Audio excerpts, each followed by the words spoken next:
आज देख रहे हो कि तीर्थ जगहों पे लंबी लंबी कतारें लग रही हैं। जब एक सेकंड के लिए आप वहां जाते हो तो आपको मार के हटाया जाता है और भगाया जाता है वहां से। यस, पूरे सत्यनारायण की कथा में अगर आप देखो, जिसमें न सत्य है न नारायण, न सत्य है न नारायण है, वो भी स्टोरी में डराने की बात की गई है कि अगर तुम सपने सत्यनारायण भगवान की पूजा ना की, योग चित्त वृत्ति निरोध, my mind is the best friend and mind is the best enemy. इसीलिए योगा डे का मूल मकसद यह है कि अपने दोस्त रूपी माइंड को अपने परम सत्य से जोड़ें और अपने चित्त की वृत्तियों को समाप्त करें। आप जो प्रसाद समझकर देना चाहे वो मेरा मन की झोली खुले तौर पर ग्रहण करने के लिए तैयार है। तो और कृष्ण कहते हैं कि अब सुनो अर्जुन, जो तुम्हारी बुद्धि और तर्क से भी परे है, मेरा अंतिम उपदेश सर्वधर्माम परित्यज मामेकम शरणम व्रज। सब कुछ छोड़ छाड़ ये फालतू की, मेरे शरण में आ जा, बस। मेरे शरण में। और सरेंडरनेस। और कृष्ण में मेरा कौन, गीता में कृष्ण कौन, वो आकार स्वरूप वाले कृष्ण नहीं, चेतना, द कॉन्सियसनेस। अगर आप डाउट करोगे, आप असुरक्षित महसूस करोगे उस परमात्मा से, जिस परमात्मा का एक एक अंश आपके रोम रोम से प्रकट हो रहा है। उन्हें बहुत दुख लगता है। जब ये बात मुझे पता लगी ना सर, तो मैं 3 दिन रोया। आजकल बहुत सारे स्पिरिचुअल इन्फ्लुएंसर हैं, एक लोटा जल चढ़ा रहे हैं, जो उसका फूल तोड़कर उसी के चरणों में चढ़ा रहे हैं। वो स्पिरिचुअलिटी को क्या समझते हो आप? मुंह को कहाँ ढूंढे रे बंदे, मैं तो तेरे पास, मुझे कहाँ दर दर भटक रहे हो मुझे ढूंढते फिरने।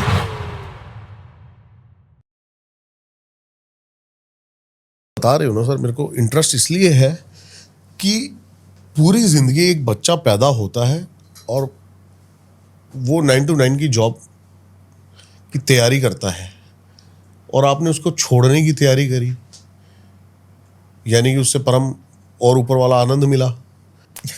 कैसे मिला, क्या मिला? हाँ, क्या समझ आई आपको? हाँ बिल्कुल सही बात, आपने बहुत सही जगह से शुरू की है कि ये दुनिया है ना, ये फॉलो करती है, जो देखती है वही चाहने लगती है। बच्चे की तरह, एक नादान बच्चे की तरह, उसके पास खिलौना देखा मुझे भी चाहिए, उसके पास गाड़ी देखी मुझे भी चाहिए। ये पूरी दुनिया की चेतना की यही हाल है। सब लोग बेहोशी में जी रहे हैं। आज कॉपी कैट बने हुए हैं, सब बेहोशी में जी रहे, बेहोशी में जी रहे हैं। उन्हें पता ही नहीं है कि मेरा डिसीजन जो है वो सच में मेरे लिए है या फिर मैं दुनिया की देख रेख कर रहा हूं। जो दुनिया चाह रही है एग्जैक्टली वही मैं चाह रहा हूँ।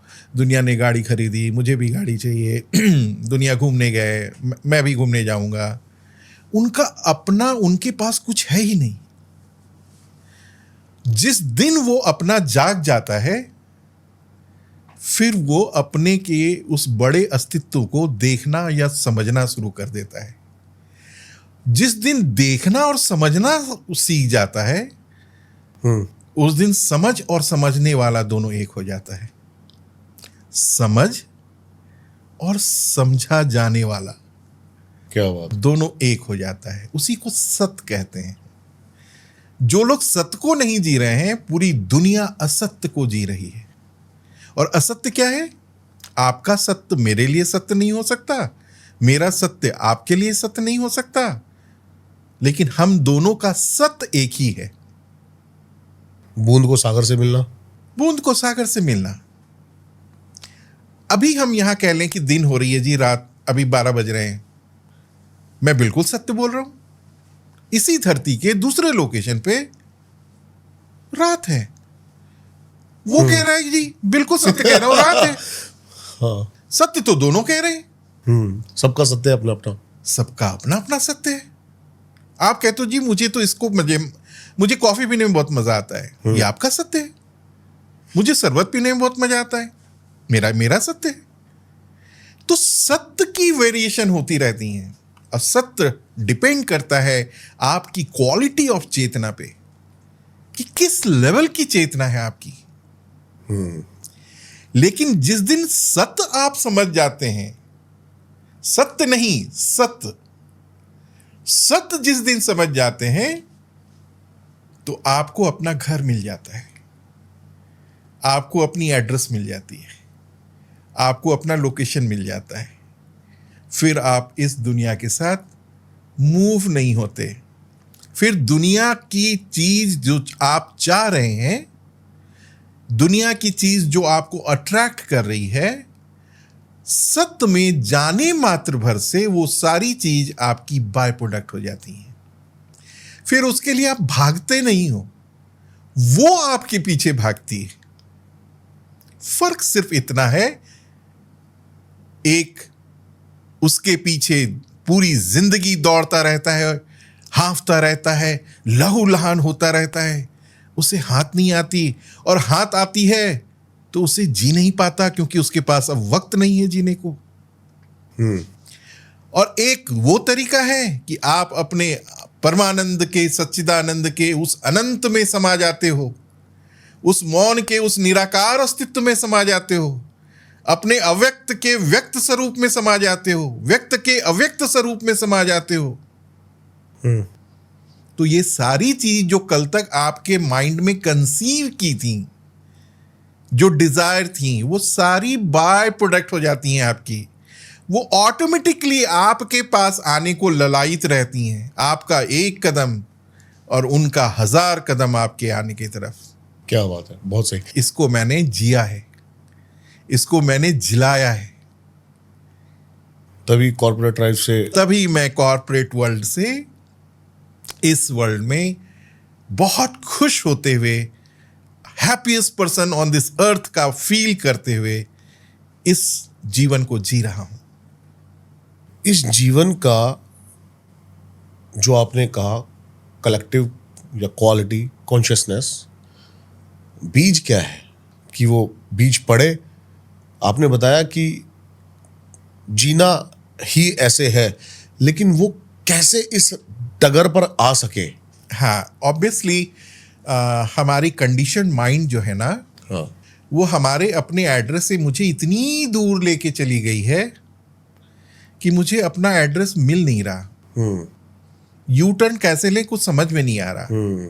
अब यू टर्न लेने का दिल भी करता है तो 20 किलोमीटर और हम आगे चले जाते हैं, वहां से यू टर्न दिखती है।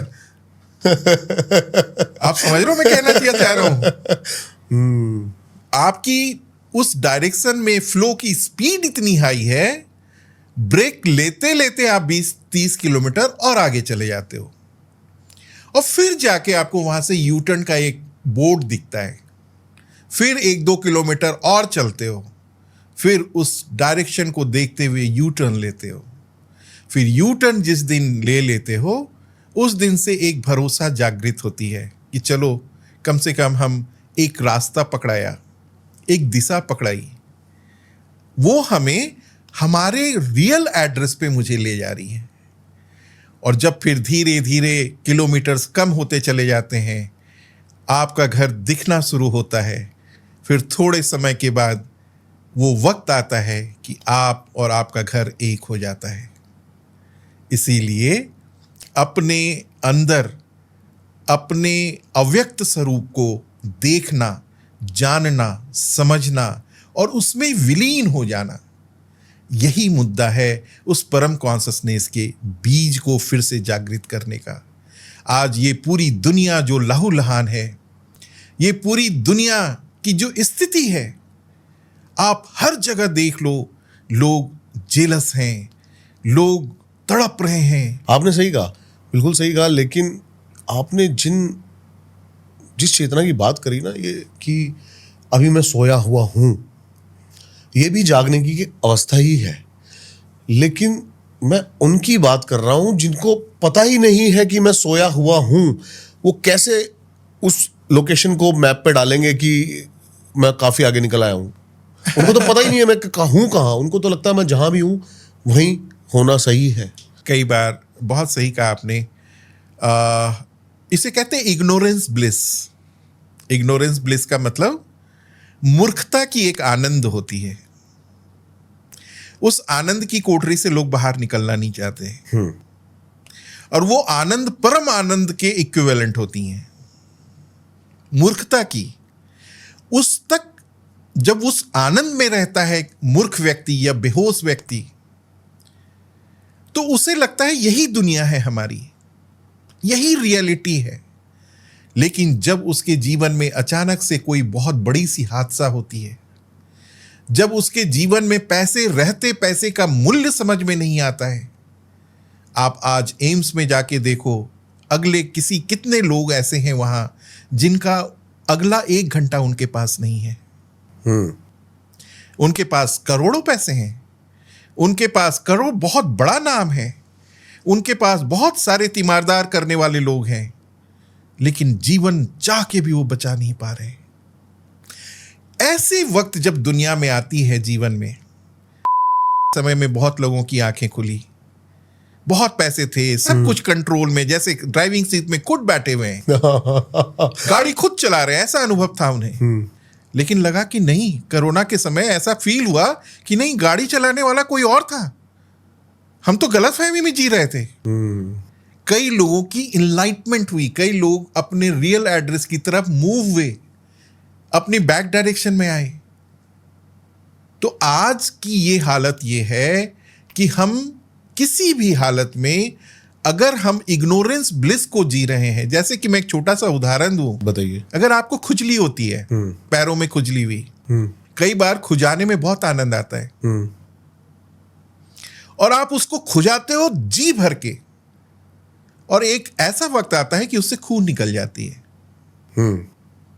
आनंद तो आ रहा था, उसे कहते हैं मूर्खता की आनंद। ये नहीं कि उसे ठीक कराऊं, ये नहीं कि उसके लिए औषधि लूं।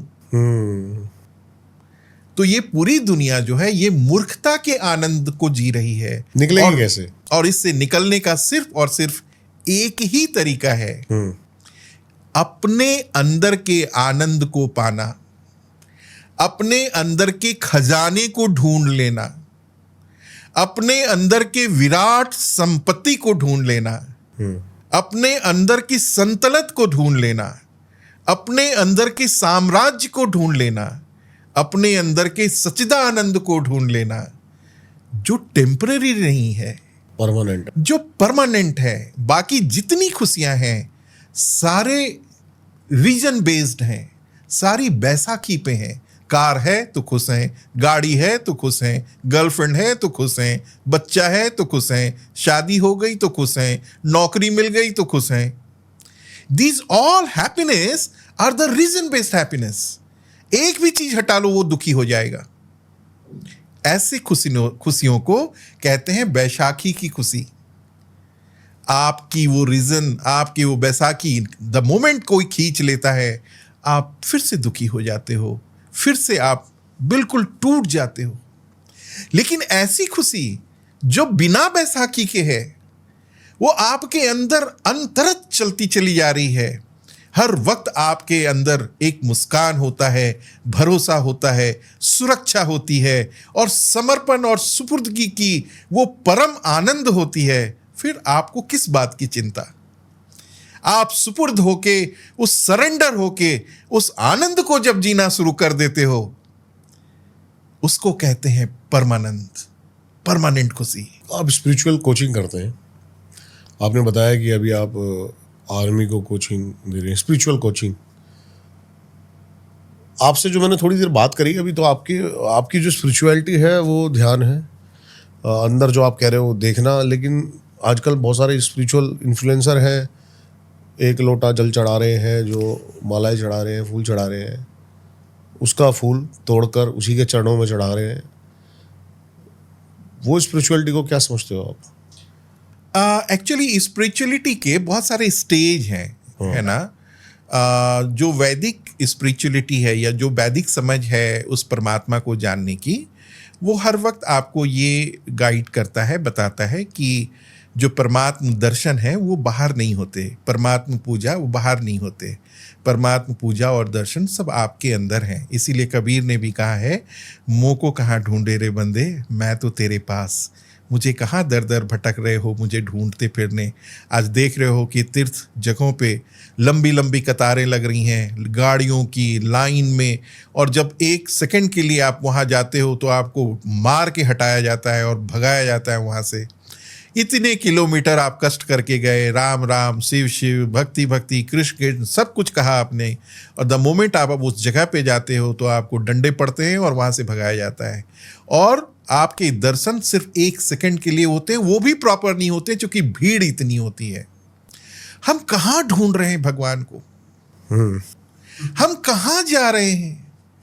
द मोमेंट आप ध्यान में बैठो, जिस तीर्थ की आप कल्पना करोगे, जिस तीर्थ को आप अपनी इमेजिनेशन अपने हृदय में बसाओगे, वहाँ की आवाज़, वहाँ की घंटी, वहाँ की खुशबू, वहाँ की पूरी परिवेश आपके पूरी कॉन्शसनेस में जाग जाएगी और आपको अनुभव होने लगेगा कि आपका शरीर और मन वही है।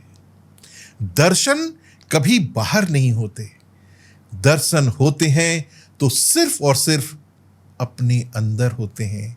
दर्शन देखने वाला भी आपके अंदर, दिखवाने वाला भी आपके अंदर, मैनेजमेंट करने वाला भी आपके अंदर, दर्शन देने वाला भी आपके अंदर।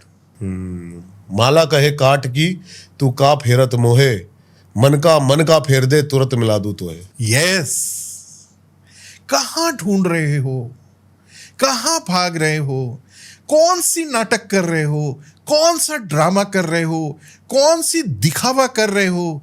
आजकल लोग तीर्थ करने नहीं जा रहे, लोग सेल्फी घिसाने जा रहे हैं। आज तो वहां पिक्चर बन रही है, वहां डांस हो रहे हैं, वहां पड़ोसियों को दिखाया जा रहा है, बे तू क्या जाएगा, तेरे से पहले मैं घूम के आ गया। और अपने रिश्तेदारों को, अपने पड़ोसियों को, खास करके आपसे जो आर्थिक स्थिति में कमजोर हैं, उनको, वो बेचारे मायूस होते हैं, देखो आज मेरे पास पैसा होता, गाड़ी होता तो मैं भी घूम के आता। ये तीर्थ अगर सच्चे मन से की जा रही है, सच में अगर आप स्पिरिचुअल पिकनिक करने जा रहे हो बिना किसी और को सताए और सच्चे श्रद्धा और समर्पण के साथ, तब तो एक बहुत, कहते ना, माना जा सकता है कि चलो ठीक है तीर्थ आपने कर लिया। लेकिन मैं हर वक्त यही कहता हूं अपने सुनने और जानने वालों को, मुंह को कहाँ ढूंढे रे बंदे, मैं तो तेरे पास। आप अपने अंदर ढूंढ लो, अपने अंदर एहसास कर लो, अपने अंदर महसूस कर लो, देखना वो परमात्मा की एक एक स्वरूप आपको मिल जाएगी। और थोड़े टाइम के बाद मेरे शब्द याद रखना, कोई ना कोई व्यक्ति आपको विद इन मंथ वहां के प्रसाद भी दे जाएगा। बिल्कुल सही कह रहे हैं। लेकिन जब आपने कहा कि देखो, अपने अंदर देखो, और आपने कहा तरीका है ध्यान, ध्यान से देखो, तरीके पे लेकिन कोई बात नहीं कर रहा है, टेक्निक्स। हाँ कैसे देखें? आंखें बंद करके बस देख सकते हैं? हाँ, या कुछ टेक्निक्स है सांसों पे? हाँ, एक्चुअली देखो क्या है कि मैं बिल्कुल बहुत सच बात बताऊं, जो भगवान को देखना चाहते हैं उनको दिख जाता है। जो भगवान को देखने की लालसा रखते हैं, चाहत रखते हैं, उनको दिख जाता है। फिर वैसी उनकी कम्युनिटी बननी शुरू होती है, फिर वैसे उनके दोस्त बनने शुरू होते हैं। बिल्कुल सही कह रहे हैं। चेतना का स्तर जहाँ है, जैसा चेतना का स्तर है, वैसी चेतना से आप जुड़ते चले जाते हैं, फिर रास्ता खुलता चला जाता है। ठीक है, लेकिन खास करके वैसे जो कंडीशन माइंड इस दुनिया में जितने लोग आप देख रहे हैं, वो एक तरह के बहुत बड़े स्टक जाम में फंसे हैं। जैसे रास्ते पे आप चलते हो ना, 10-10 किलोमीटर की लाइन आप देखते होगे, गुड़गांव के पास बहुत जाम लगी रहती है ना, आप देखते होगे, या रास्ते पे वो बिल्कुल स्टक हो गए हैं, जाम इतनी लंबी लंबी फंसी रहती है। और अचानक से किसी एक आदमी को उठाओ कि चलो भाई ध्यान करते हैं, वो उठेगा? नहीं उठेगा, क्योंकि उसकी गाड़ी फंसी है, उसका जीवन फंसा है, उसका ध्यान वहां है। वो तो सोच रहा है पता नहीं कितने थोड़े टाइम के बाद घर पहुंचूं तो नहा के थोड़ा रिलैक्स होके बैठूं। इस पूरी दुनिया की हालत यही है। ये पूरी दुनिया कैट रेस में इतनी डीप लेवल पे जाम में फंसी है कि उनमें से इरले बिरले जो होते हैं उन्हीं को मन करता है कि मुझे ध्यान चाहिए, मुझे थोड़ा सुकून चाहिए। इरले पिरले। हाँ, उनको थोड़ा ध्यान चाहिए, थोड़ा सुकून चाहिए, थोड़ा शांति चाहिए। और उनके संस्कारों पे डिपेंड करता है कि कौन सा व्यक्ति उस जाम में फंसे रहने पे भी आनंद है, उसको ही उसमें ही आनंद ढूंढ रहा है, क्या बात या है। फिर कुछ ऐसे संस्कारित होते हैं वो कहते हैं कि मैं रूट कल से अलग लूंगा, इस रूट से नहीं आऊंगा, लेकिन मुझे शांति वाली रास्ते चाहिए। जीवन में जिसको शांति वाला रास्ता चाहिए क्या वो बात है। फिर धीरे धीरे अपना रास्ता बदलते हैं। सब बदल लेंगे ऐसा मैं कभी नहीं कहता, और ऐसा कभी नहीं हो सकता। मैं आपको एक छोटा सा इंसिडेंट शेयर करता हूँ इसी जरूर। बात के ऊपर। जरूर। अभी ये और मैं हम आ रहे थे बरेली से, रास्ते में गड़गंगा पड़ती है। यस। तो उस दिन महादेव का दिन था, जल चढ़ाना था। दोपहर 12 बजे हम जाम में फंसे एक फ्लाईओवर पे, और रात के 3 बजे तक उसी फ्लाईओवर पे हम जाम में थे। सब निकलते हैं हरिद्वार और गड़गंगा जाने के लिए, जल चढ़ाने के लिए, और ये और मैं प्रेजेंट मोमेंट पे आनंद ले रहे हैं। आनंद क्या ले रहे हैं, हमारी गाड़ी यहाँ खड़ी है, साथ में एक गाड़ी है, और आगे एक गाड़ी वाले ने दारू पी रखी है। फ्लाईओवर पे बार बार वो आगे करता और पीछे उसकी गाड़ी मार देता। हम उसी में आनंद में डूबे हुए हैं, हमें पता ही नहीं लगा समय कब निकल गया। कब निकल गया। प्रेजेंट में रहना ही। Yes yes. ना तो फ्यूचर है ना तो पास्ट है। हाँ। ये दोनों आपके कंट्रोल में नहीं है। अगर आपके कंट्रोल में कुछ भी है तो वो है आपका प्रेजेंट Present। Now moment. उस पे कोई ध्यान नहीं देता। उस पे कोई ध्यान नहीं अतीत देता। को पकड़ा हुआ है, हाँ। कल पे नजरें हैं, हाँ। और प्रेजेंट की ऐसी तैसी हो रखी है। ऐसी की तैसी हो रखी है। और दूसरी बात ये कि वैसे लोग हर समय दुखी होते हैं फ्यूचर को देख के या फिर पास्ट पास्ट को देखकर, जो कि अगर कंट्रोल उन- में है ही नहीं। जो कंट्रोल में नहीं है। और अगर नाउ मोमेंट की बात जो अगर आप कंट्रोल कहें में कि है। भाई अभी तो तुम खुश हो ना, अभी तो तुम सुरक्षित हो ना, उसकी कीमत नहीं है। उसकी जो मिल value गया नहीं है उसकी कोई कीमत उसकी नहीं कोई है। value नहीं जो है। चला गया और जो आएगा आएगा उसके लिए पूरी जीवन खराब करते हैं प्लानिंग में। सरेंडर जानते नहीं है, सुपुर्दगी जानते नहीं है। और सरेंडर और सुपुर्दगी को बेवकूफ कहते हैं ऐसे लोग बेवकूफ होते हैं। क्या बात है। वैसी उनकी सोच होती है। लेकिन इसी को ना अज्ञानता कहा गया है। इग्नोरेंस किसको कहा गया है? इसी को तो अज्ञानता कहा गया है। Surrenderness। सरेंडरनेस एकमात्र उपाय है। एकमात्र उपाय सुपुर्द और सरेंडरनेस। पूर्ण विश्वास के साथ उस परमात्मा, जो परमात्मा बाहर नहीं आपके स्वयं रग रग में विराज रहा है, आपकी रोम रोम से प्रकट हो रहा है, आपकी आंखों से, आपकी चेतना से, आपके स्किन से, आपके शब्दों से, आपके कर्मों से, आपके एक एक चीज से वो परमात्मा रिफ्लेक्ट हो रहा है। सिर्फ आपको उसको देखने की जरूरत है, महसूस करने की जरूरत है। ध्यान करो, वो आपका पूर्ण अस्तित्व, परमात्मा का वो पूर्ण अस्तित्व सकल प्रकट हो जाता है। क्या बात है, क्या बात है। जब ये बात मुझे पता लगी ना सर, तो मैं 3 दिन रोया। पूरी गीता पढ़ी। गीता में अंत में अर्जुन कहता है कि अब तक तो जो मैंने पूछा प्रभु वो आपने बताया, अब आप जो प्रसाद समझकर देना चाहे वो मेरा मन की झोली खुले तौर पर ग्रहण करने के लिए तैयार है। तो और कृष्ण कहते हैं कि अब सुनो अर्जुन, जो तुम्हारी बुद्धि और तर्क से भी परे है, मेरा अंतिम उपदेश, सर्व धर्माम परितज मामेकम शरणम व्रज। सब कुछ छोड़ छाड़ ये फालतू की, मेरे शरण में आ जा, बस। मेरे शरण में। और सरेंडरनेस। सरेंडरनेस। और कृष्ण में मेरा कौन? गीता में कृष्ण कौन? वो आकार स्वरूप वाले कृष्ण नहीं, चेतना। The consciousness. कॉन्सियसनेस को शरीर का रूप लेना पड़ता है शब्दों में आने के लिए, शब्दों को समझाने के लिए, कहानियां रचने के लिए। कई लोग पूरे जीवन भर उस कहानी में ही पड़े रहते हैं और तर्क भी करते हैं। जिस दिन गीता में कृष्ण के स्वरूप को वो चैतन्य समझ जाएंगे, जिसका कोई रूप ही नहीं, जो अजन्मा है, न कभी बूढ़ा होता, न कभी बीमार होता, न उसे जलाया जा सकता है, न जो उसे मारा जा सकता है, न अग्नि से जलाया जा सकता है, हवा से न उसे सुखाया जा सकता है, ऐसा शून्यता, ऐसी निराकार अवस्था, ऐसी मौन की चरम अवस्था, ऐसा अव्यक्त स्वरूप, experiencer of experience, awareness of the awareness. उस अवस्था में जब आप जाते हो तो जाने वाला और जाया जाने वाला जगह दोनों एक हो जाता है। फिर शरीर बचता नहीं, फिर शरीर से सिर्फ चैतन्य रिफ्लेक्ट हो रही होती हैं। और वही आंसर है, वही कृष्ण कह रहे हैं, मुझे जान जाओ तुम सब जान जाओगे। जिस दिन मेरे शरण में आ जाओगे, सारी शरणागति तुम्हारे रोम रोम से रिफ्लेक्ट होने लगेगी। क्या बात है। जिस दिन ड्राइविंग सीट पे तुम बैठ के ड्राइविंग करोगे, मैं पीछे जाके सो जाऊंगा, बेटा चला, तेरी डायरेक्शन है ना, तू चाह रहा था ना, तू चला। तभी रथ फंस जाएगा। द मोमेंट आप उसको बिठा देते हो, कहते हो प्रभु तू चलाना, मैं तो पीछे बैठ रहा हूं, मैं रास्ते में डाउट भी नहीं करूंगा, शीशे को डाउन करके देखूं कि कौन सा रास्ते ले जा रहे हो, कौन सा रूट ले जा रहे हो। ये भी अगर किया, वो 1 सेकंड में गाड़ी साइड लगाता है। तुमने डाउट किया था, तुमने शीशे से पार देख के रूट देख रहा था, मैं किस साइड से ले जा रहा हूं, बेटा तू चला। अब जिंदगी में मैं तुम्हारे साथ नहीं आऊंगा। क्या बात है। यह है शरणागति। अगर आप डाउट करोगे, आप असुरक्षित महसूस करोगे उस परमात्मा से, जिस परमात्मा का एक एक अंश आपके रोम रोम से प्रकट हो रहा है।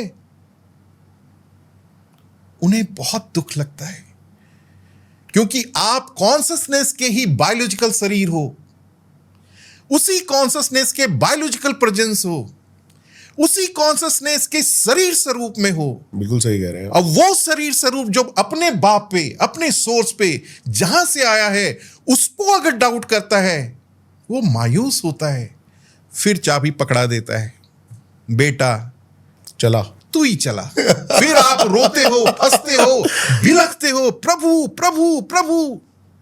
2-4 बूंद जो कृपा आ रही थी ना, उसे भी बड़े स्क्रू ड्राइवर लाके टाइट कर देता है। क्योंकि हमारी पूरी कोशिश ये रहती है हम जितना दूर हो सके ना उससे, उतना दूर हम जा सके। अपने ग्रंथों, गीता से हम यही सीखे कि बस 5 दिए किस पीपल के नीचे जलाने हैं और वो मिल जाएगा। एक्चुअली हमारी जो पूरी पर्सनालिटी है, हमारा जो पूरा कंडीशन माइंड है इस पूरे जगत का, वो बीइंग मोड से जाके डूइंग मोड में शिफ्ट हो गया है। जबकि ह्यूमन बीइंग बोला जाता है। It's not, you are not a human doing, yes, you are a human being. Beingness is the final consciousness. हम कर्ता बने हुए हैं अभी, और आप डूइंग मोड में जाते हो। आप किसी एक ऐसे ध्यानी गुरु के पास जाओ, मेरे पास हजारों लोग आते हैं, मैं कहता हूं ध्यान करो बेटा, ध्यान की शुरुआत करो। परमात्मा तुम्हारे अंदर चीख चीख के कह रहा है, मैं तुम्हारे अंदर बैठा हूं बेटा, मेरी तरफ देखो तो, मेरी तरफ झांको तो। वो नशे में बाहर देख रहा है। जिस दिन ये शुरू हो जाता है, उस दिन परमात्मा उसको मिल जाता है और कवच की तरह साथ चलना शुरू करता है। हम इस मूल चीज को भूल जाते हैं और अपने जीवन में कोसते हैं अपने नसीब को। आप किसी भी स्थिति में, जिस वक्त आप अपने आप को कोसने का अधिकारी समझ रहे हो, उस वक्त भी उस स्थिति से नीचे लाखों करोड़ों लोग हैं जो आपकी स्थिति तक आने के लिए कई पुस्त लग जाएंगे उन्हें। हर इंसान। और जब ये बात सोर्स को पता चलता है कि ये मुझे कोस रहा है, ये अपने नसीब को कोस रहा है, तो उन्हें बहुत दया लगती है, उन्हें बहुत मायूसी होती है कि इसने नीचे कई हजार लाखों इस धरती पे जीवन की लीला नहीं देखा। इसीलिए हर वक्त, किसी भी वक्त, किसी भी मोमेंट पे, किसी भी परिस्थिति में एक ही चीज पूरे रोम रोम से अलान होनी चाहिए, धन्यवाद, धन्यवाद, धन्यवाद, ग्रैटिट्यूड, ग्रैटिट्यूड। प्रभु धन्यवाद, आपने मुझे जैसे भी रखा है, जिस तरह रखा है, जिस स्वरूप में रखा है, जितनी ताकत दी है, जितना साइज दिया है, प्रभु अपरंपार आनंदित प्रभु, ऐसा कृपा बनाए रखना। प्रभु को लगता है, हे भगवान, इसे तो मैंने कुछ दिया ही नहीं, इसके रोम रोम से सिर्फ धन्यवाद निकल रहा है। फिर कहते हैं ये बहुत हो गई। फिर वो झड़ी लगाता है ऐसे मौकों की, जिस समय आप धन्यवाद देते देते थक जाओगे, वो मौके खत्म नहीं होंगे। चॉइस आपको करनी है। आप अगर मंत्र जाप करते हो और सुखी हो और घमंड भी है, मैं बहुत बड़ा मंत्र जापी करने वाला हूं, बहुत बड़ा नाम जापी करने वाला हूं, मैं तो कहता हूं नाम की तो छोड़ो, नाम तो बहुत बात की बात है। आप धन्यवाद करना शुरू कर दो अपने रोम रोम से, अपनी सांसों में जाते आते अजपा जाप, सोहम सोहम। सोहम की जगह आप सिर्फ धन्यवाद डालो। हे प्रभु थैंक यू प्रभु, थैंक यू। अभी जो आप ये बात बोल रहे हैं, और मैं ये कई हजार मंत्रों से बड़ा है। और मैं भावुक हो रहा हूं। मैं हमेशा जब भी भावुक होता हूं तो यही सोच के भावुक होता हूं, धन्यवाद, ग्रेटिट्यूड। Yes, gratitude. और दुखी होता हूं तो ये होता हूं कि मैं चीटिंग कर रहा हूं उसके साथ, कि Yes. जितना वो मुझे दे रहा है, क्या मैं उसके बदले, क्योंकि मैं इतना करता हूं तो वो इतना देता है। एग्जैक्टली। और ये भी नहीं, ये भी सोच सबके नहीं है। ये जो लिबरेटेड लोग हैं, जो उस पॉइंट पे पहुंच चुके हैं जहां से उनकी मोक्ष और मुक्ति की कहानी शुरू होने वाली है, उनको ये समझ में आने लगता है। लेकिन ऐसे हजारों लाखों लोग हैं जिनको ये पता तक नहीं चलता कि उन्हें धन्यवाद देनी चाहिए। वो हर समय शिकायत में ही रहते हैं, और शिकायत पूरे जीवन के अंतिम सांस तक खत्म नहीं होती। अगर आप धन्यवाद देना शुरू करते हो, रोज जर्नल लिखना शुरू करते हो सोने के पहले रात में, आई एम ग्रेटफुल फॉर, आप लाखों सेंटेंस लिख दोगे कि आपके ऊपर कृपा की कितनी बड़ी मेहरबानी है। लेकिन अगर आपको बोल दिया जाए कि आप दुखी कितने हो, ये लिखो, आप 3 पॉइंट 4 पॉइंट से ज्यादा नहीं लिख सकते हो। दुखी कितने हैं 1 पॉइंट से ज्यादा नहीं, बहुत हुआ तो 2, बहुत हुआ तो 3। लेकिन खुश या थैंकफुल कितने चीज के लिए हो, इसकी लिस्ट आप लिख नहीं सकते। कहते हैं सातों समंदर अगर स्याही हो जाए और पूरी जंगल कलम हो जाए, तब भी प्रभु के गुण लिखा ना जाए। उनकी जो मेहरबानियां हैं, उनकी जो ब्लेसिंग्स हैं, उनकी जो आत्म सुरक्षा है, जो वो हर समय प्यार दे रहे हैं, उस प्यार को हम लिख तक नहीं सकते। इसीलिए हर समय अपनी आत्मा में, अपने सांसों के उस धड़कन में बसा के रखना है। मैं तो सर बहुत छोटी छोटी चीजों को ना, बहुत छोटी छोटी चीजों को देखता हूँ। मेरे लिए इतना ही काफी है, मैंने गूगल करा कि पूरे वर्ल्ड में रोज कितने कार्डियक अरेस्ट होते हैं, तो मैं हर सुबह धन्यवाद, अरे उठ गया, आज भी उठ गया, यस आज उठ गया, yes, I am super happy कि पहली बार आपको चीज दिखाता हूँ कोई जो मेरे फोन में एक है। ये है मेरी कमियां। ये फोल्डर कोई बनाता ही नहीं है, नहीं बनाता है। मैंने इसमें अपनी कमियां लिखी हुई हैं सारी, कि ये कमियां है तेरी, वाओ, सारी कमियां है मेरी। Wow. But today I will say you, हमारी लॉ ऑफ अट्रैक्शन इतनी पावरफुल होती हैं, जो सोचोगे वो पाओगे। कि आप इवन की कमियों को भी अगर ज्यादा लिखते हो, हाँ। या कमियों को भी अपनी कॉन्शियसनेस में स्पेस देते हो, हाँ। तो वो वायरस की तरह फैलती रहेंगी। नहीं, मैं कमियों को ऐसे लेता हूं, इसीलिए जैसे कि गुस्सा, हाँ, इससे मिलेगा क्या? यस, हाँ, लेकिन उसको ऐसे हैंडल करना है कि I am the fittest person on this earth, I am the happiest person on this earth, I am the most kind person on this earth. ये रिपीट करते रहो, उसी चीज को ये डिफरेंटली हैंडल करेगा। आप जान तो रहे हो कि ये सारी चीजें हम लैक कर रहे हैं जिसको आपने लिखा, लेकिन द मोमेंट आप लिखते हो और वो आपके फोन में परमानेंटली रहता है, तो समझ लेना कि लॉ ऑफ अट्रैक्शन जो हमारी सब कॉन्शियसनेस की अचेत कनेक्शन है, वो कहीं ना कहीं वहां से अपने स्टफ को सोर्स कर रहा है, डाउनलोड कर रहा है। उसको डाउनलोड होने की कोई चांसेस नहीं देनी है। वो डाउनलोड कैसे, उसकी सिर्फ पैटर्न चेंज कर देनी है। I am the happiest person, I am the kindest person, I am the most compassionate person on this earth. मैं दयालु हूं, मैं सहायता। शिव का मतलब क्या? शून्य। शिव का मतलब कल्याणकारी। प्योर कॉन्शियसनेस का मतलब क्या? परम चैतना का मतलब क्या? कल्याणकारी। वो कल्याणकारी कर रहा है तभी धरती चल रही है।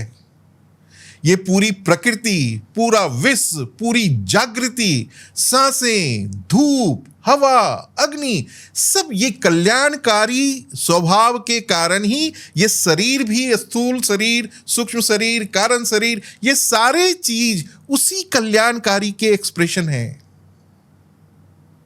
तो आपका मूल नेचर क्या होना चाहिए? आप किसके सोर्स से आए हो, किसके प्रोडक्ट हो, किसके बायोलॉजिकल एक्सप्रेशन हो? आप उसी कल्याणकारी के बायोलॉजिकल एक्सप्रेशन हो जिसको अव्यक्त कहते हैं, जिसको व्यक्त नहीं किया जा सकता, उसके व्यक्त स्वरूप हो। इसीलिए व्यक्ति कहा जाता है। कितने व्यक्ति हैं जी? सब लोग व्यक्ति व्यक्ति सुबह से शाम सुनते हैं, बचपन से बूढ़े तक सुनते हैं, लेकिन कभी ध्यान नहीं दिया कि व्यक्ति का मतलब क्या।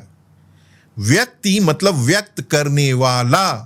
किसका? अव्यक्त का। तो हर कोई उसी परमात्मा, भगवान, कॉन्शियसनेस, कृष्ण, शिवा का ही एक्सप्रेशन है।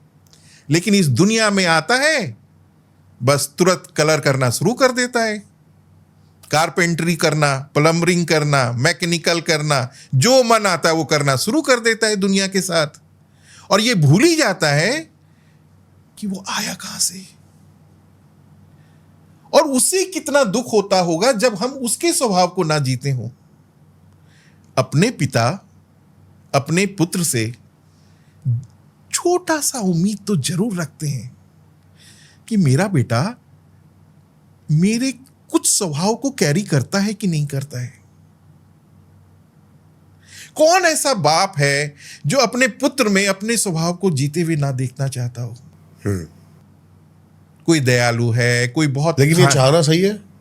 चाहना चाहिए। तो फिर तो प्रहलाद के फादर भी ठीक थे, हिरण्यकश्यप। देखो, दो तरह की चाहत होती है। अगर मान लो आपके फादर आपसे कल्याणकारी गुण को एक्सपेक्ट करें, तब तो ये चाहत ठीक है। मान लो आपके फादर कल्याणकारी चाहत आपसे नहीं चाहते हैं, उनका कोई मैटेरियलिस्टिक उम्मीद है आपसे, तो वो सच्चे फादर नहीं है। अब सही कहा। वो सच्चे फादर नहीं है, क्योंकि वो अज्ञानता को जी रहे हैं। अज्ञानता को जी रहे हैं। और अज्ञानता को जीने वाला कभी अज्ञानता का क्वेश्चन नहीं करेगा, क्वेश्चन की उम्मीद नहीं करेगा। मैंने कहा परम सत्य जो हमारा सच में फादर है, हम सबके फादर का भी जो फादर है, हाँ, हम सबके फादर के जो फादर हैं, जगत फादर, यूनिवर्स फादर, ब्रह्म फादर, वो तो अपने एक्सटेंशन से अपने स्वभाव को जिए जाना चाहता है। और जब नॉन अलाइनमेंट देखता है, जब चाहता है, देखता है कि ये तो मेरा स्वभाव नहीं जी रहा, वहां से सफरिंग जीवन में आती है। सत्य है, इसको कोई नकार नहीं सकता। और जितने भी नापाक लोग आज सक्सेस देख रहे हो, कई लोग कहते हैं कि गुरुजी वो तो पूजा भी नहीं करता, वो ना इंसान जैसा बिहेव करता है, वो तो बहुत शैतान और बहुत बदमाश है, क्रिमिनल है, और देखो उसकी तरक्की कितनी हो रही है, देखो वो कितना बड़ा इंसान बन गया, कई गाड़ियां हैं, कई मकान ले ली। Actually definition of success and definition of happiness, ये हम बचपन से रॉन्ग समझाते हैं अपने बच्चों को। हम अपने बच्चों को ये बताते हैं कि देखो देखो वो कितना खुश है, उसके पास 5 गाड़ियां हैं, देखो देखो कितना खुश है, कितनी बड़ी कोठी है, देखो देखो कितना खुश है, 5 मॉल का मालिक है, देखो देखो कितना खुश है, कितना बड़ा नाम है। हमने क्या फीड किया बच्चों में? बच्चों में ये फीड किया कि अगर तुम्हारे पास वो नहीं है तो तुम नापाक हो, तुम खुश नहीं हो।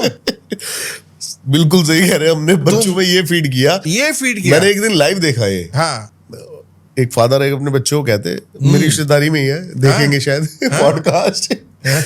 बेटा झूठ नहीं बोलना, हाँ, झूठ नहीं बोलना।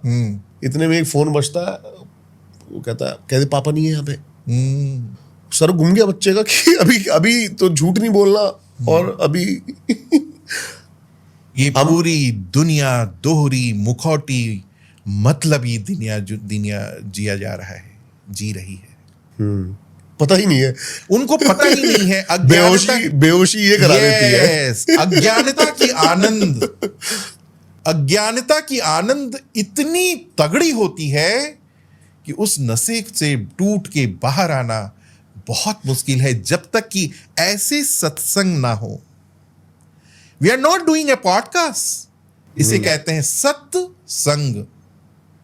वी आर टॉकिंग अबाउट जो truth accompanied by the truth. क्या बात, सत्संग मेरी रूह का खाना है सर ये सत्संग। हाँ, तो सत्संग, ये हम जो कह रहे हैं, this is not podcast my dear. अगर आप सुन रहे हो तो आप पॉडकास्ट नहीं सुन रहे, आप सत्संग सुन रहे हो। यू आर एक्कम्पनीड बाय सत्य। लेकिन ये सत्संग में भी सत्यनारायण की कथा सुनना चाहते हैं, जिसमें ना सत्य है ना नारायण, ना सत्य है ना नारायण है। वो भी पंडित जी आके दबा के डरा के जाते हैं, घर टूट जाएगा, बीमार पड़ जाओगे, ऐसा होगा तो ऐसा हो जाएगा, लीलावती कालावती।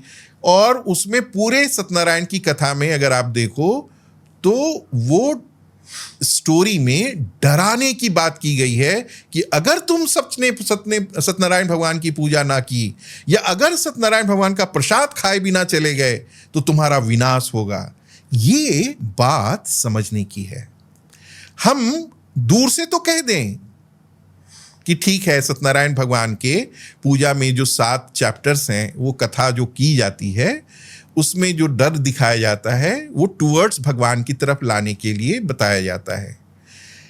इसको मैं ऐसे समझाता हूं, देखो दुनिया में सारे लोग उस निराकार अव्यक्त को नहीं समझ सकते हैं। बिल्कुल सही कह रहे हैं आप। सारे लोग इस दुनिया में अव्यक्त निराकार मौन के अस्तित्व को नहीं समझ सकते हैं। जिस चेतना की बात हम लोग कर रहे हैं, या कॉन्शसनेस की बात कर रहे हैं, जिसको कि अभी हम लोग गीता और कृष्ण की बात कर रहे थे, ये तो स्क्रिप्चर एक पौराणिक गंगा बहाई गई, जिससे कहते हैं लोअर अवेयरनेस के लोग, जो लेमैन हैं, जो संसारी दुनिया में लिप्त हैं, उनको भगवान की तरफ मोड़ने के लिए ऐसी स्टोरीज बनाई गई हैं। तो सत्यनारायण भगवान की जो कथा है वो गलत नहीं है, वो इसलिए बनाई गई है क्योंकि बिना डर दिखाए भगवान की तरफ मोड़ना आसान नहीं था उस वक्त। ठीक इसी इवन अभी भी तो वो डराने के लिए बताया गया कि भाई तुम पढ़ लो, तुम पूजा करा लो, और फाइनली तुम्हारे साथ अच्छा होना शुरू हो जाएगा। लेकिन जैसे ही अच्छी अवेयरनेस आती है, जैसे ही आपकी अवेयरनेस रेज होती है, तो उस पूरी कथा का सारांश आपको समझ में आना शुरू हो जाता है। उस पूरे कथा की सारांश क्या है? सत्य नारायण। जो सत्य है, जो फाइनल कॉन्शसनेस है, वही नारायण है। मतलब वही सस्टेनर है, वही तुम्हें जिला रहा है। और वो फाइनल कॉन्शसनेस क्या है?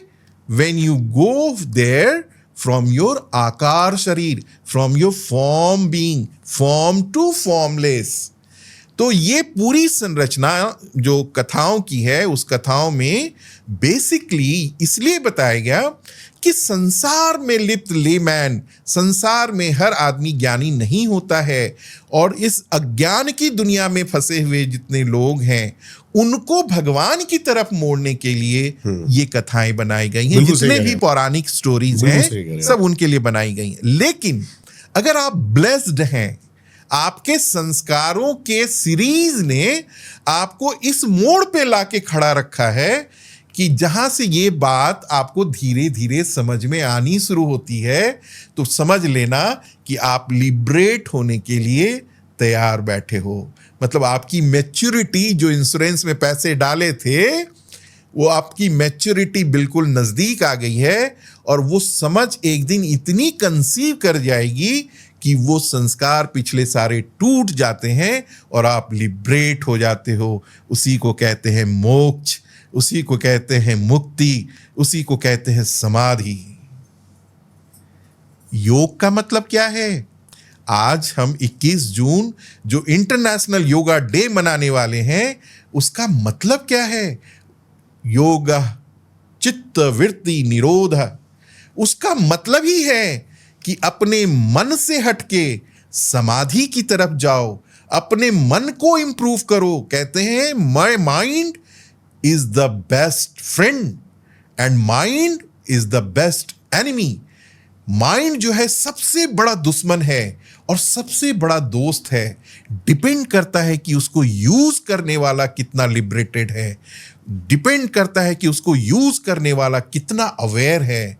इसीलिए योगा डे का मूल मकसद ये है कि अपने दोस्त रूपी माइंड को अपने परम सत्य से जोड़ें और अपने चित्त की वृत्तियों को समाप्त करें।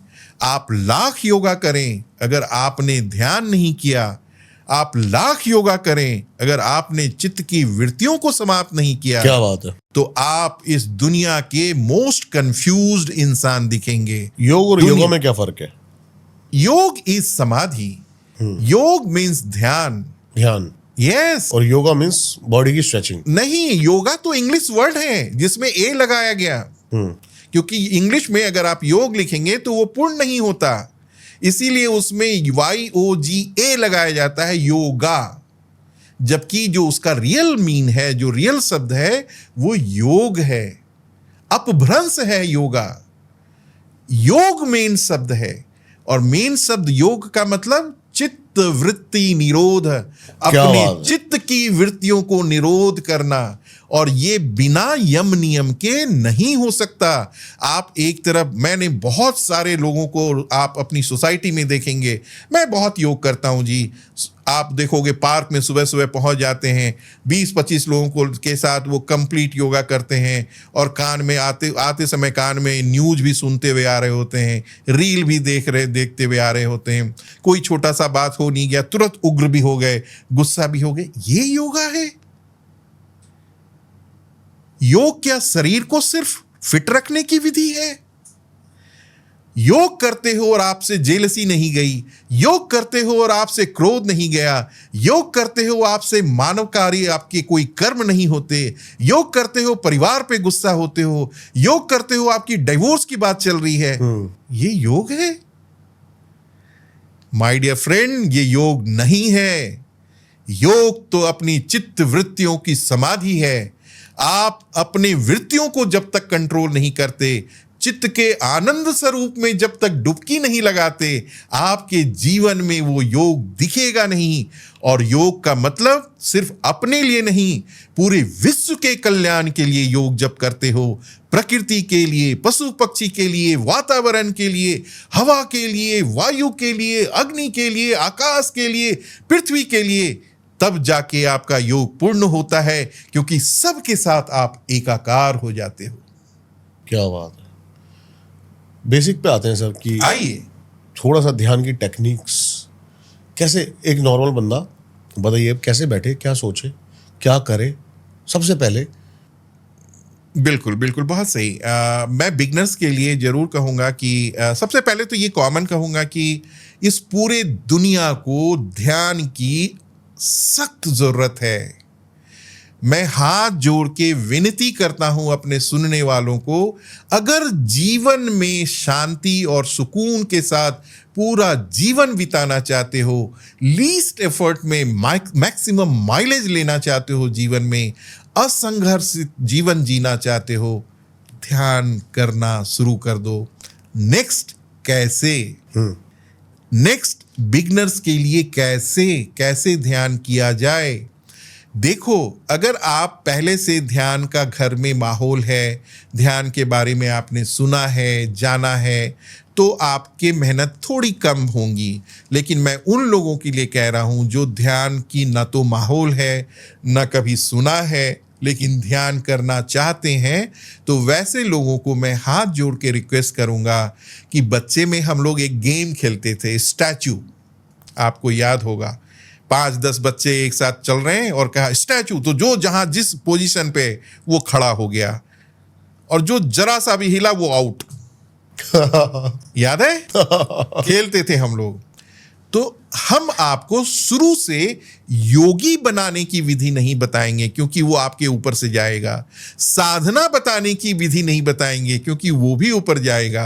आप यदि बिगनर हैं और आपको लगता है कि मेरे जीवन में ध्यान आना चाहिए, तो सबसे पहले स्टैचू बनने की कोशिश कर दें।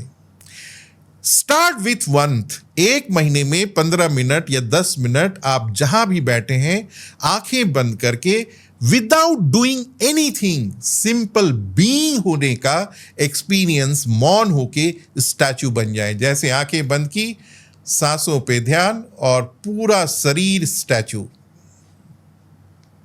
आपको कुछ सोचना नहीं है, कुछ करना नहीं है, कुछ सांसों पे टेक्निक लगाने की जरूरत नहीं है, क्योंकि आप तो अभी उड़ते हुए पंछी हैं। पहले तो पेड़ पे बैठो तो सही, पहले एक जगह बैठे तो सही। बिना बैठे अगर आपको उड़ते उड़ते योग सिखाया जाए, आप कहीं नहीं पहुंचने वाले हैं। आपको बैठने की जरूरत है, आसन की जरूरत है।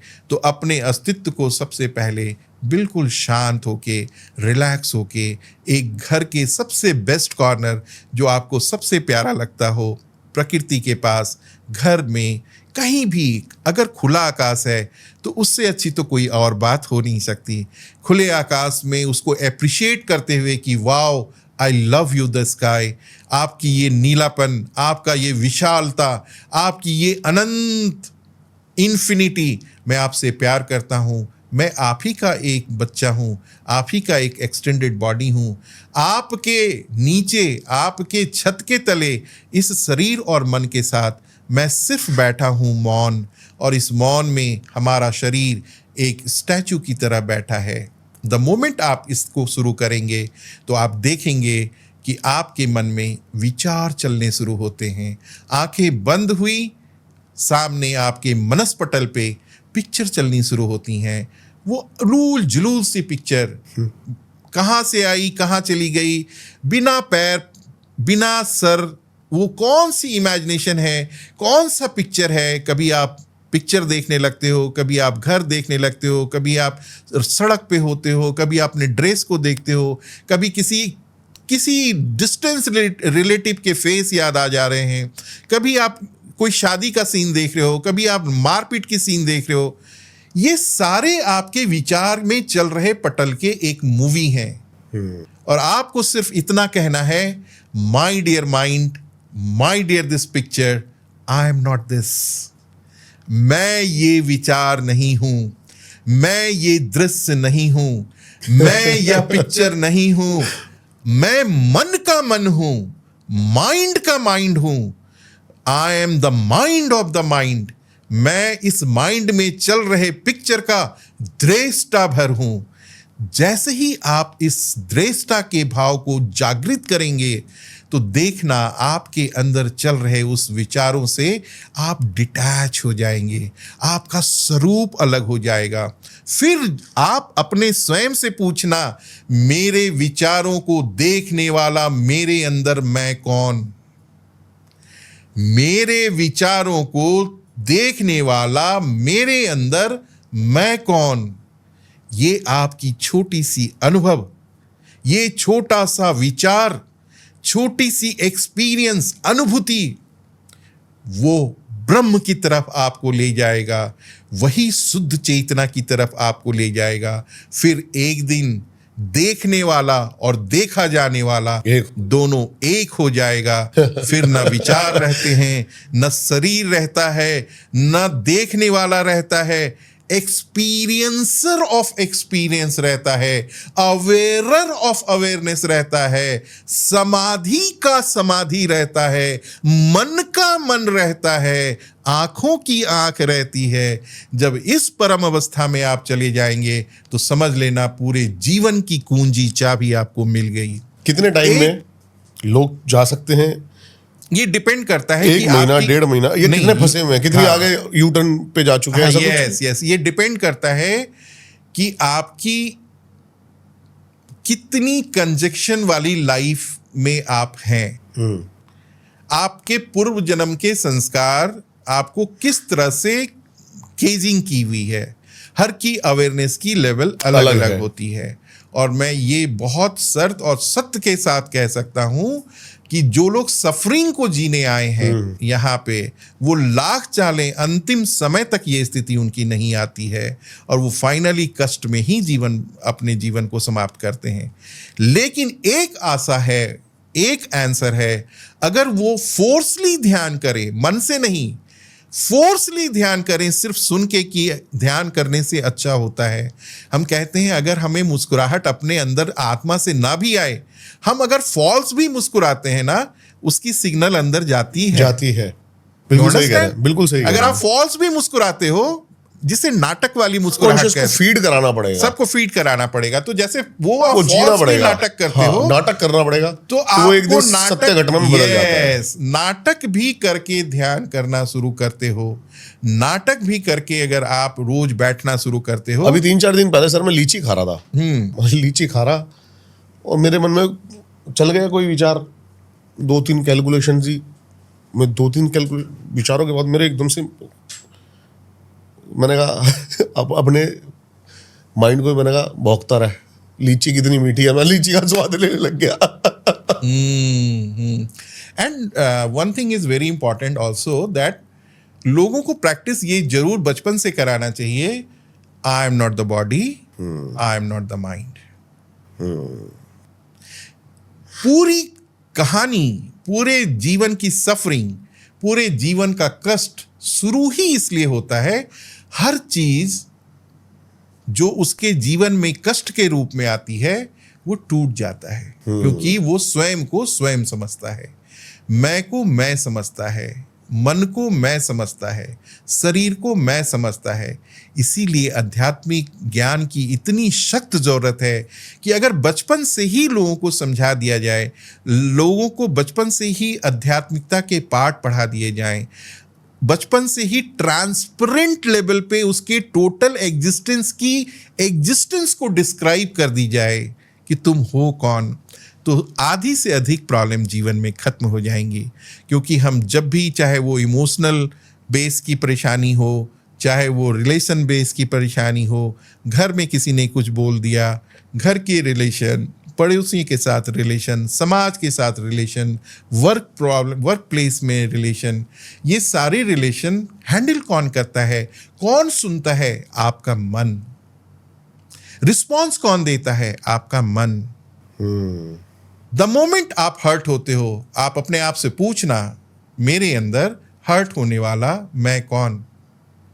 तो बोलेगा बेटा ये तो माइंड है। मैं ही है वो, माइंड है, मैं नहीं। सर जब भी कहीं दुख है ना, वो मैं मेरा। यस, लोग कहते हैं मेरा दुख, मुझे दुख, मुझ में तू कौन? Are you of your mind? Mind हो, शरीर हो, you are not your mind, you are not your body. क्योंकि इसलिए मैं इसको डिस्क्राइब करता हूं क्यों आप अपने माइंड नहीं हो। माइंड हर क्षण बदल रहा है। इस पॉडकास्ट में आने के पहले मन कुछ और था, अभी कुछ मन और है, इससे निकलेंगे मन कुछ और होगा। मन हर सेकंड 80,000 पल्स अपने तरंगों को छोड़ती है। जिसको आप कह रहे हो कि ये मैं हूं, वो तो नाउन नहीं है, वो तो वर्ब है। It's a continuous process. जो कंटिन्यूअस प्रोसेस है वो आप कैसे हो सकते हो? शरीर जब जन्म लिया और अब तक हर क्षण बदल रहा है। और क्षण बदल रहा है। आप सांस लेते हो, अपने आप को रिकंस्ट्रक्ट करते हो। आप सांस छोड़ते हो, अपने पूरे शरीर के स्क्रैप्स को इस पूरी ब्रह्मांड में फेंकते हो। सांसों का महत्व बहुत है। बहुत महत्व है। और एवरी 4 वीक्स में आपके नई स्किन आ जाते हैं। एवरी 8 डेज में आपकी नई डाइजेस्टिव सिस्टम आ जाती है। एवरी 11 मंथ्स 9 डेज में आपके पूरी स्केलेटन सिस्टम चली जाती है। 10 to the power 22 के अमाउंट में आप अपने टोटलिटी से निकले हुए स्क्रैप्स को, क्योंकि जो पुरानी नई आती है तो पुरानी जाति कहाँ है? ये पुरानी जाति है आपके सांसों से, उस स्क्रैप से पूरी ब्रह्मांड में। तो आप नाउन नहीं हो, आप तो वर्ब हो, कंटिन्यूअस प्रोसेस। कैसे शरीर को बोलोगे ये मैं हूं? क्योंकि शरीर तो बदल रहा है। जो मैं है वो बदलता नहीं। क्या बात उसके गर्भ में शरीर और मन जन्म लेता है, पलता है और फिर उसी में विलय हो जाता है। ये युग, सतयुग, त्रेता, द्वापर, कलयुग, जिस मैं से निकली उसी में पल रही है और फिर उसी मैं में समा जाती है।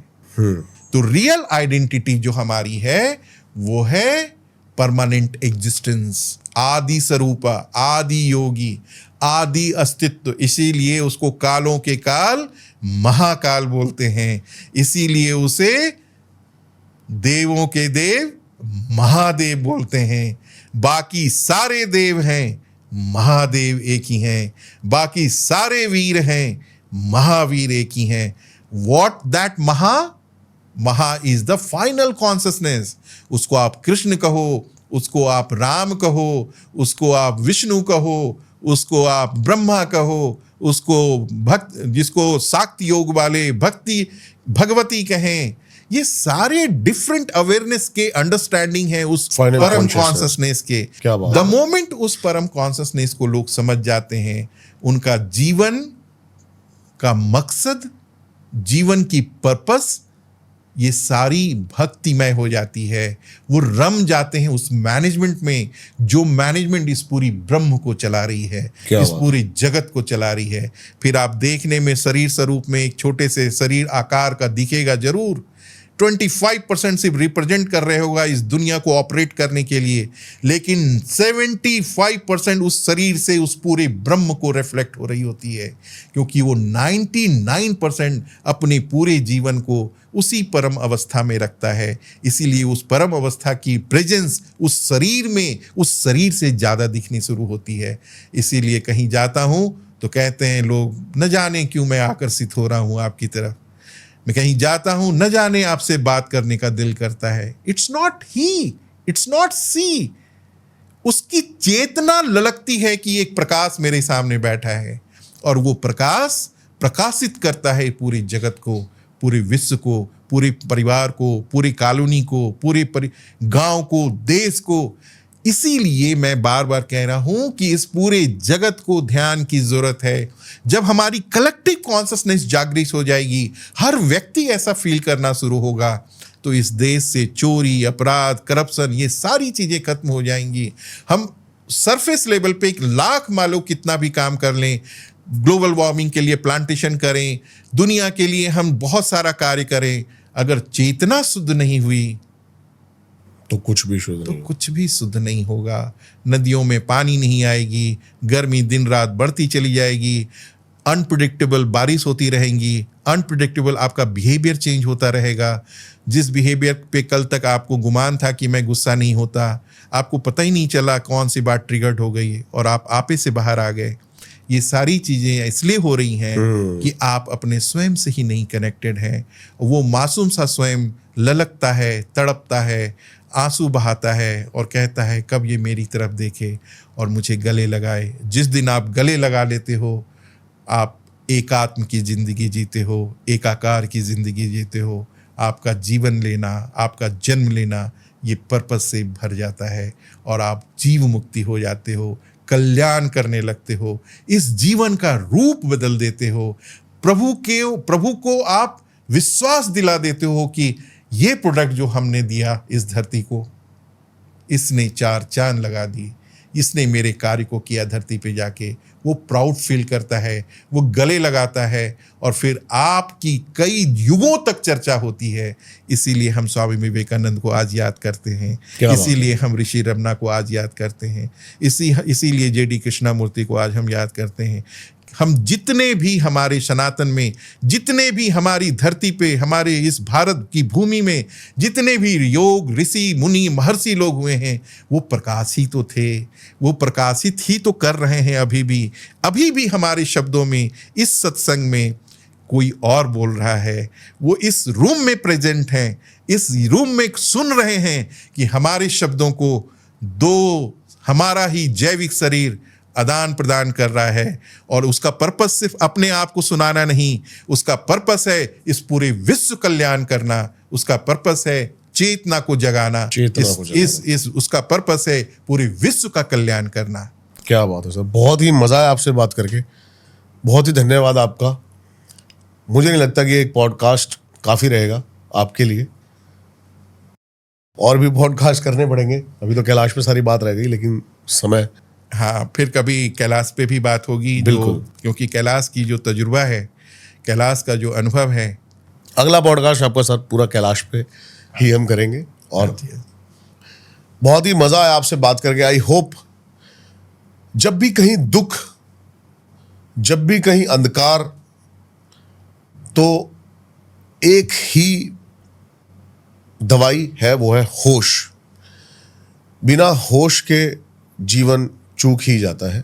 आई होप ये पॉडकास्ट आपको अच्छा लगा हो। जो भी इस पॉडकास्ट का बेस्ट पार्ट था, जरूर हमें कमेंट्स करके बताएं। सर की सारी डिटेल्स आपको मिल जाएंगी डिस्क्रिप्शन में, इनसे जाके जरूर कनेक्ट करें। अगर ज़्यादा से ज़्यादा टेक्निक्स सीखना चाहते हैं होश में रहने की, तो उनको सुने। बहुत ही, क्योंकि मैं भी बहुत अच्छे से सुन रहा था इनको, मुझे भी बड़ा मजा आया सुन के। मेरे भी कई बातों का और मेरे भी कई चित्त का इन्होंने शांति कर दी, उसके लिए फिर से धन्यवाद आपका। ओम नमः शिवाय। Thank you so much. ओम नमः शिवाय। ओम नमः शिवाय। ओम नमः शिवाय।